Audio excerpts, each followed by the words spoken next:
Hi,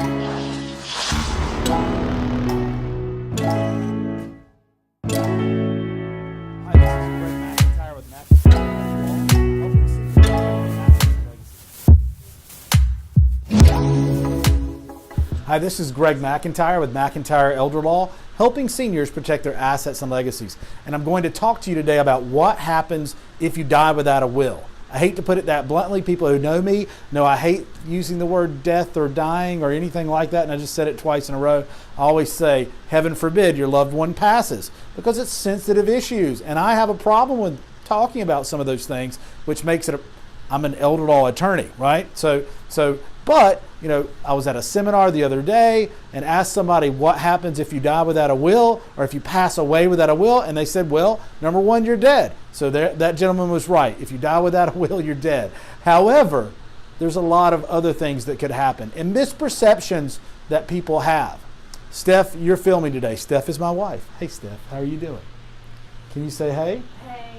Hello. Hey. And there's Kate in the background doing something in the conference room. Paw Patrol. Paw Patrol, watching Paw Patrol. So if you pass away without a will, a lot of people that are married, so my wife might think, Steph, are you going to get everything if I pass away? Yes. She said yes. Wrong answer. Survey says no. You would not necessarily get everything if I passed away. It depends on how we have our assets set up. If we both own property and both our names are on the property, and I pass away, then I agree. It would be yours, okay? If you passed away, it would be mine. Automatically in North Carolina, people own property, what's called tenants by the entirety, TBE, all right? With tenants by the entirety property, or I abbreviate it TBE, both people own the house 100%, okay? So they both own it, that intertwining circle, right? They both own it 100%. If you have liens, Steph, or if I have liens, we can't affect each other's 100% ownership in the house. And if one of us pass away, it's just the other one's property. Same with any other real property that you own in North Carolina. That's how people own property, not jointly. It's different. Joint owners with rights to survivorship means that you both own it 50-50. But that, Steph, if we own it joint owners with rights to survivorship, when you pass or when I pass, we enjoy your benefits or your ownership interest or my ownership interest passing to the other party, okay?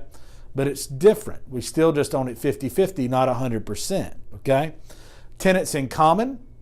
If we own our house or any other real estate tenants in common, that means you can own an unequal percentage, and so can I, but our interest has to pass through an estate proceeding, be published in the paper, and be subject to liens attaching, okay? So if I pass away without a will, as long as our names are both on the real estate, then you get everything and I get everything. But then that doesn't necessarily take into account the children and which child gets what property. If we pass away without a will and we're the last one to pass away of the husband and wife, then I agree that kids would get everything equally.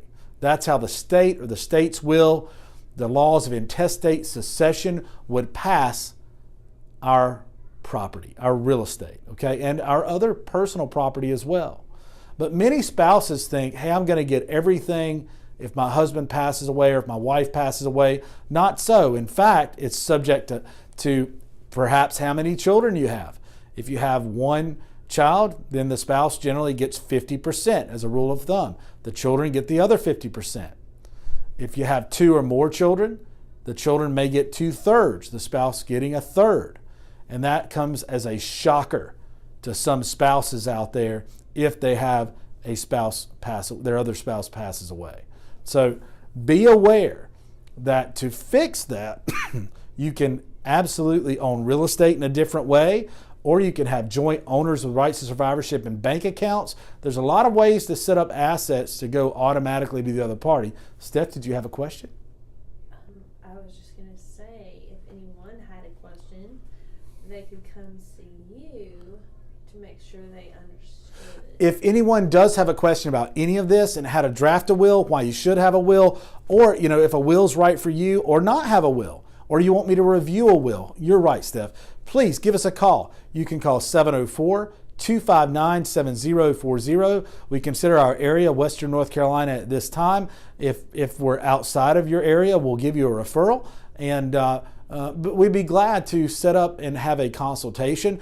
And this March, we're doing free consultations. We're waiving our $150 consult fee, and we're doing free consults this month of March. It's the luck of the Irish, right? And lucky you get a free consult with the elder law guy or one of our attorneys, okay?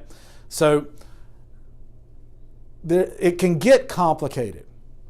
But if you want to control how you pass your hard-earned money and property, a will is one way to do it. And a will could be part of that plan. Trust can be part of that plan.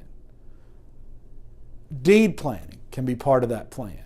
Setting up bank account ownerships and investment account beneficiaries could be part of that plan. But we need to look at everything as a whole. If I just look at one part of a plan or one part of a painting, I don't see the whole picture. And you want to be able to look at the whole picture so that we get the plan right, okay?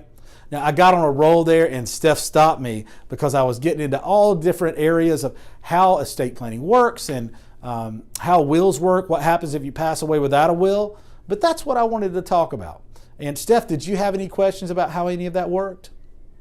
Your questions might benefit someone else. No, my question was just, if people have questions, what should they do? If people have questions, what should they do?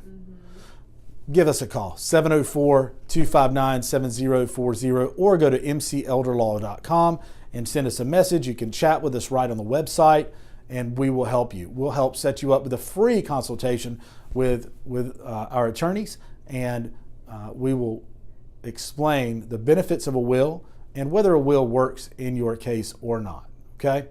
I'm Greg McIntyre with McIntyre Elder Law. Thank you so much, Steph, for filming today. And